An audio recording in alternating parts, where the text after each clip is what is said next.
فصل ثالث حدیث نمبر 1177۔ عمر رضی اللہ عنہ بیان کرتے ہیں، میں نے رسول اللہ صلی اللہ علیہ وسلم کو فرماتے ہوئے سنا، زوال آفتاب کے بعد ظہر سے پہلے 4 رکعتوں کا ثواب نماز تہجد کی 4 رکعتوں کے ثواب کے برابر ہے۔ اس وقت ہر چیز اللہ کی تسبیح بیان کرتی ہے۔ پھر آپ صلی اللہ علیہ وسلم نے یہ آیت تلاوت فرمائی، ان کے سائے دائیں سے اور بائیں سے لوٹتے رہتے ہیں، اللہ کے سامنے جھکتے اور عاجزی کا اظہار کرتے ہیں۔ اس کی سند ضعیف ہے۔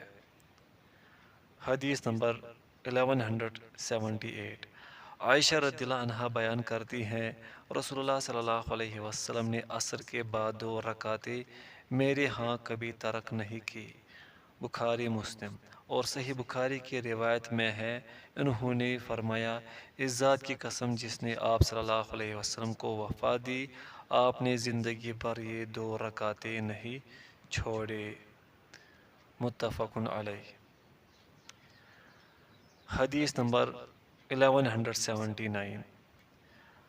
مختار بن فلفل رحمۃ اللہ علیہ بیان کرتے ہیں، میں نے انس بن مالک رضی اللہ عنہ سے نماز عصر کے بعد نفل نماز پڑھنے کے متعلق دریافت کیا تو انہوں نے فرمایا، عمر رضی اللہ عنہ نماز عصر کے بعد نفل نماز پڑھنے پر ہاتھوں پر مارا کرتے تھے، اور ہم رسول اللہ صلی اللہ علیہ وسلم کے دور میں غروب آفتاب کے بعد نماز مغرب سے پہلے 2 رکعتیں پڑھا کرتے تھے۔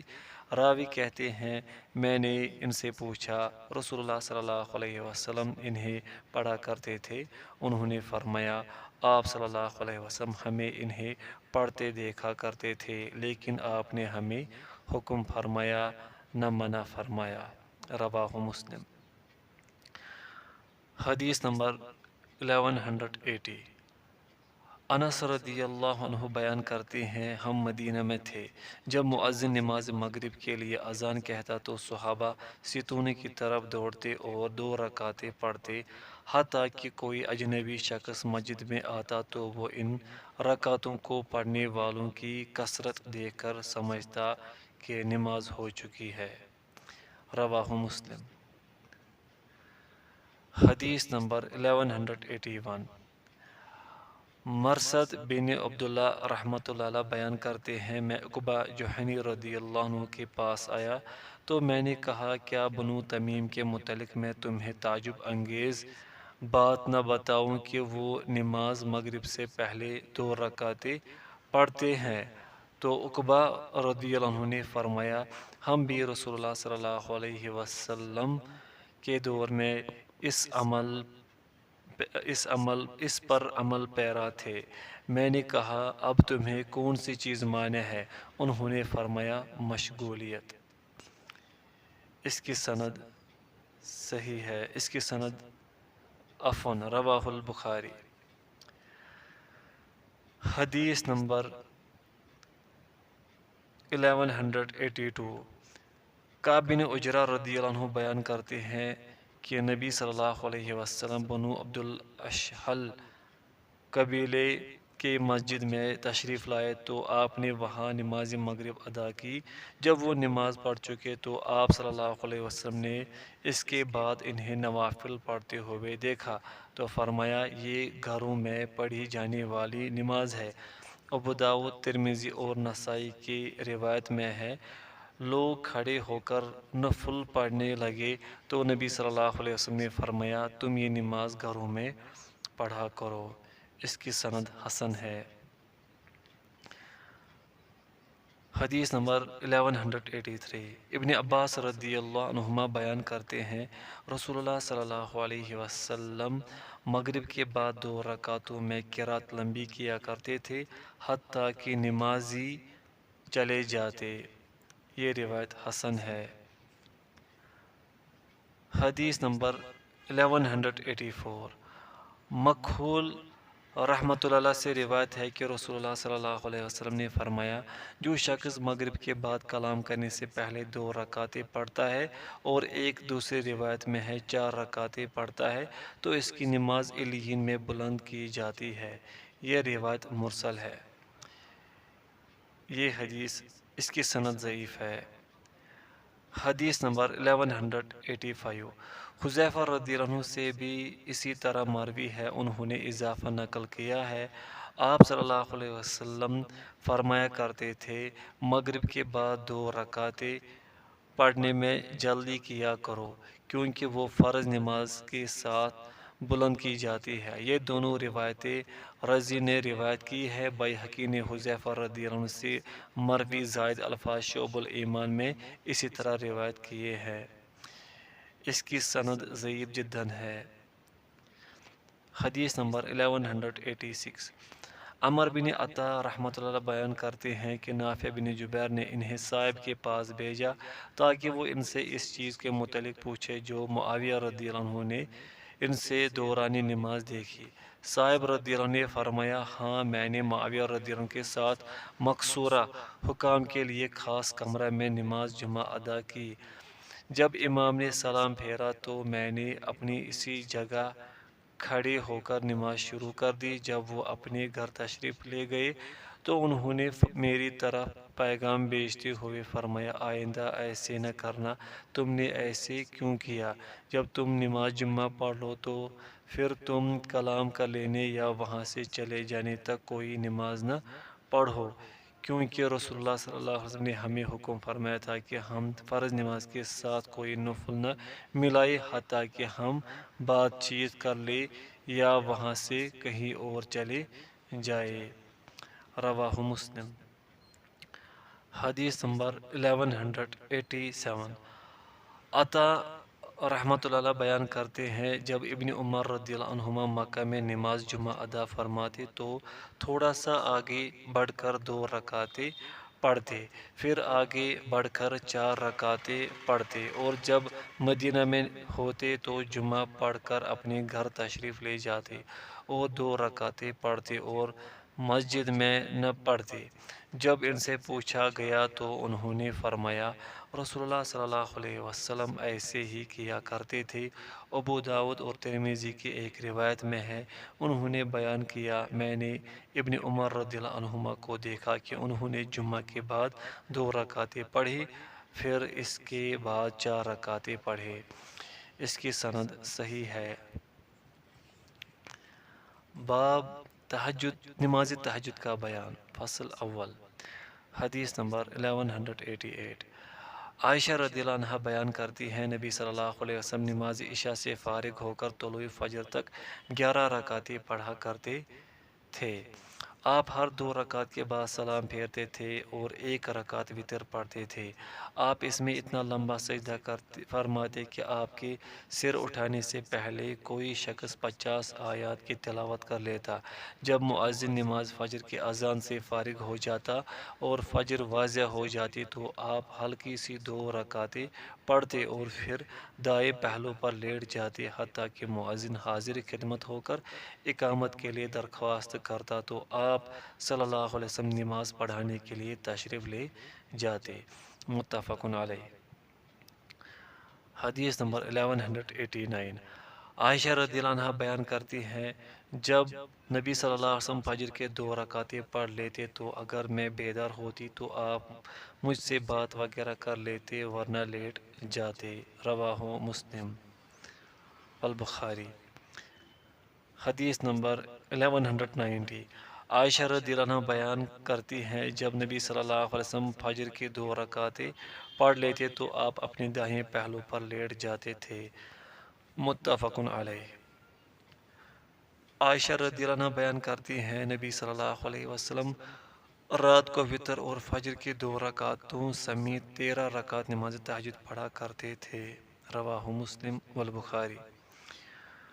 حدیث نمبر 1192، مسروق رحمۃ اللہ بیان کرتے ہیں، میں نے عائشہ رضی اللہ عنہ سے رسول اللہ صلی اللہ علیہ وسلم کے رات کی نماز کے بارے میں دریافت کیا تو انہوں نے فرمایا، فجر کے 2 رکعتوں کے علاوہ 7، 9 اور 11 رکعت تھی۔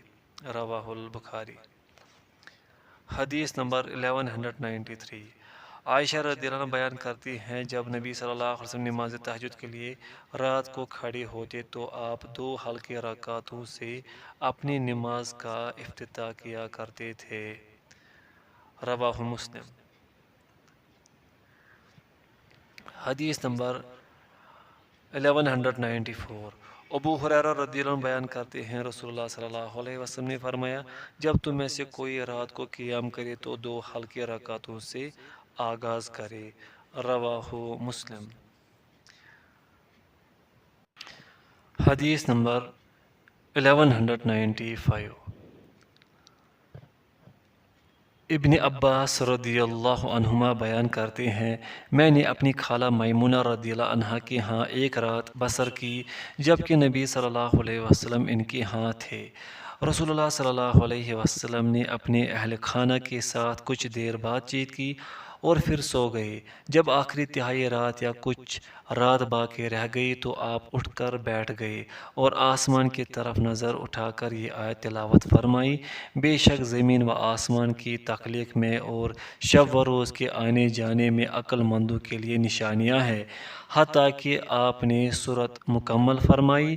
پھر آپ مشکیزے کی طرف گئے، پھر اس کا منہ کھول کر ٹب میں پانی لیا اور افراط و تفریط کے بغیر خوب اچھی طرح وضو کیا۔ پھر آپ کھڑے ہو کر نماز پڑھنے لگے۔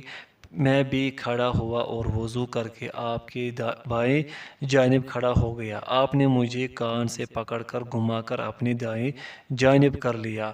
آپ نے 13 رکعت نماز مکمل کی، پھر آپ لیٹ گئے اور سو گئے حتیٰ کہ آپ کھراٹے بھرنے لگے، اور جب آپ سو جاتے تو کھراٹے بھرتے۔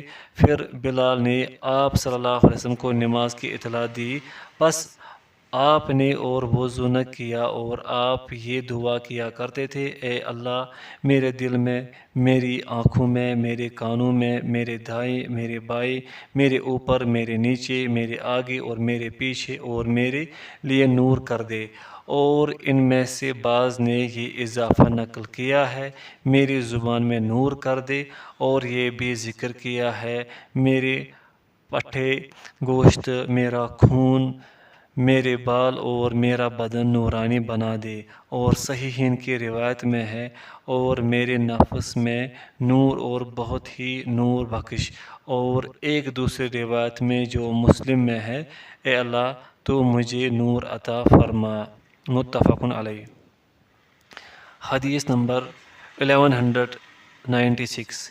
ابن عباس رضی اللہ عنہما سے روایت ہے کہ وہ رسول اللہ صلی اللہ علیہ وسلم کے ہاں سوئے، آپ بیدار ہوئے، مسواک کی اور وضو کیا، اور آپ صلی اللہ علیہ وسلم فرما رہے تھے، بے شک آسمانوں اور زمین کی تخلیق میں آخر صورت تک۔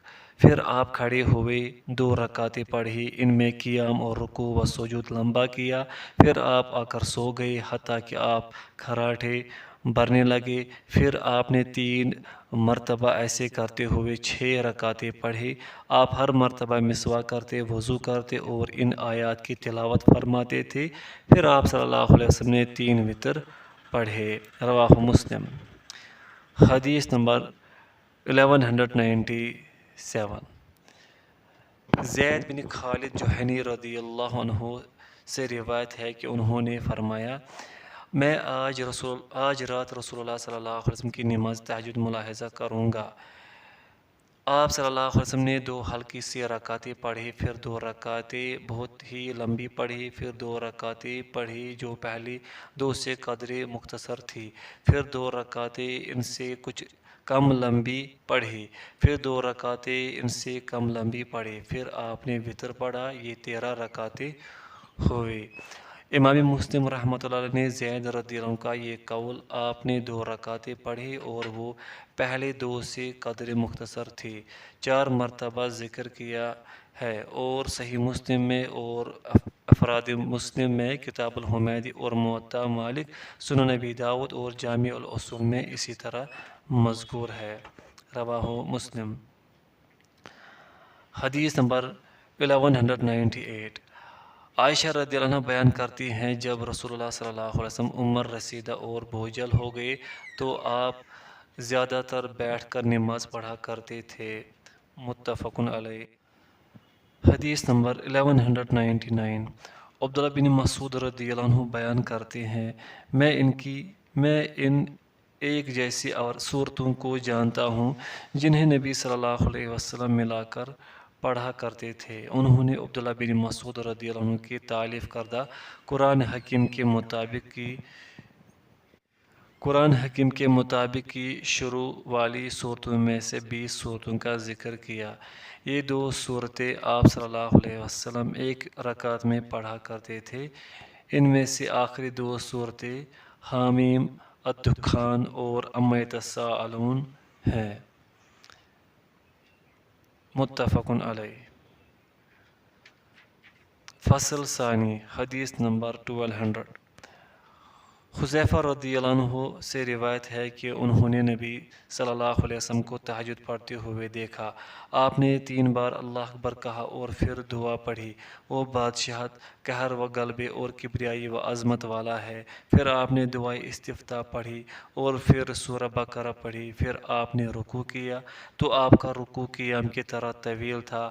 آپ اپنے رکوع میں یہ دعا کیا کرتے تھے، پاک ہے میرا رب عظمت والا۔ پھر آپ نے رکوع سے اپنا سر اٹھایا تو آپ کا قیام رکوع کی طرح تھا۔ آپ وہاں یہ دعا کرتے تھے، میرے رب کے لیے ہر قسم کی حمد ہے۔ پھر آپ نے سجدہ کیا، آپ کے سجود بھی آپ کے قیام کے برابر تھے۔ آپ صلی اللہ علیہ وسلم اپنے سجود میں یہ دعا کیا کرتے تھے، پاک ہے میرا رب بہت بلند۔ پھر آپ نے سجود سے سر اٹھایا، آپ اپنے سجدوں کے درمیان اپنے سجود کے برابر ہی بیٹھتے تھے اور یہ دعا کیا کرتے تھے، میرے رب مجھے بخش دے۔ آپ صلی اللہ علیہ وسلم نے 4 رکعتیں پڑھی اور آپ نے ان میں سورۃ البقرہ، آل عمران، النساء، المائدہ یا الانعام تلاوت فرمائی۔ شعبہ کو المائدہ یا الانعام میں شک ہوا ہے۔ یہ روایت صحیح ہے۔ حدیث نمبر 1201۔ عبداللہ بن عمر بن عاص رضی اللہ عنہما بیان کرتے ہیں، رسول اللہ صلی اللہ علیہ وسلم نے فرمایا، جو شخص 10 آیات کا اہتمام کرتا ہے وہ غافلین میں نہیں لکھا جاتا۔ جو 100 آیات کی تلاوت و حفظ اور عمل کا اہتمام کرتا ہے تو وہ اطاعت گزاروں میں لکھ دیا جاتا ہے، اور جو شخص 1000 آیات کا اہتمام کرتا ہے تو وہ ڈھیروں اجر و ثواب پانے والوں میں لکھ دیا جاتا ہے۔ اس کی سند حسن ہے۔ حدیث نمبر 1202۔ ابو ہریرہ رضی اللہ عنہ بیان کرتے ہیں، نبی صلی اللہ علیہ وسلم تہجد میں قرات کرتے وقت کبھی اپنی آواز بلند کرتے اور کبھی پست کرتے تھے۔ اس کی سند حسن ہے۔ حدیث نمبر 1202۔ ابن عباس رضی اللہ عنہما بیان کرتے ہیں، نبی صلی اللہ علیہ وسلم اس قدر بلند آواز سے قرات کرتے تھے کہ آپ گھر کے اندر قرات کرتے تو صحن میں موجود شخص آپ صلی اللہ علیہ وسلم کی قرات سن سکتا تھا۔ اس کی سند حسن ہے۔ حدیث نمبر 1204۔ ابو قتادہ رضی اللہ عنہ بیان کرتے ہیں کہ رسول اللہ صلی اللہ علیہ وسلم ایک رات تشریف لائے تو دیکھا کہ ابو بکر رضی اللہ عنہ پست آواز سے نماز پڑھ رہے تھے، اور حضرت عمر رضی اللہ عنہ کے پاس سے گزرے تو وہ بلند آواز سے نماز پڑھ رہے تھے۔ راوی بیان کرتے ہیں، جب وہ دونوں نبی صلی اللہ علیہ وسلم کے پاس اکٹھے ہوئے تو آپ صلی اللہ علیہ وسلم نے ابو بکر رضی اللہ عنہ سے فرمایا، میں تمہارے پاس سے گزرا اور تم آہستہ آواز سے نماز پڑھ رہے تھے۔ انہوں نے عرض کیا، اللہ کے رسول، میں نے جس سے سرگوشی کی اس کو سنا دیا، یعنی اللہ پاک کو۔ اور آپ صلی اللہ علیہ وسلم نے عمر رضی اللہ عنہ سے فرمایا، میں تمہارے پاس سے گزرا تھا اور تم بلند آواز سے نماز پڑھ رہے تھے۔ انہوں نے عرض کیا، اللہ کے رسول، میں سوئے ہوئے لوگوں کو جگا رہا تھا اور شیطان کو بھگا رہا تھا۔ نبی صلی اللہ علیہ وسلم نے فرمایا، ابو بکر تم اپنی آواز کچھ بلند کرو، اور عمر رضی اللہ عنہ سے فرمایا، تم اپنی آواز کچھ پست رکھو۔ ابو داؤد اور امام ترمذی نے بھی اسی طرح روایت کیا ہے۔ اس کی سند حسن ہے۔ حدیث نمبر 1205۔ ابو ذر رضی اللہ عنہ بیان کرتے ہیں، رسول اللہ صلی اللہ علیہ وسلم نے ایک ہی آیت کی تلاوت کرتے ہوئے صبح کر دی، اور وہ آیت یہ تھی، اگر تو انہیں عذاب دے تو وہ تیرے بندے ہیں، اور اگر تو انہیں بخش دے تو تو غالب حکمت والا ہے۔ اس کی سند حسن ہے۔ حدیث نمبر 1206۔ ابو ہریرہ رضی اللہ عنہ بیان کرتے ہیں رسول اللہ صلی اللہ علیہ وسلم نے فرمایا جب تم میں سے کوئی صبح کی 2 رکعتیں پڑھے تو وہ اپنے دائیں پہلو پر لیٹ جائے۔ اس کی سند ضعیف ہے۔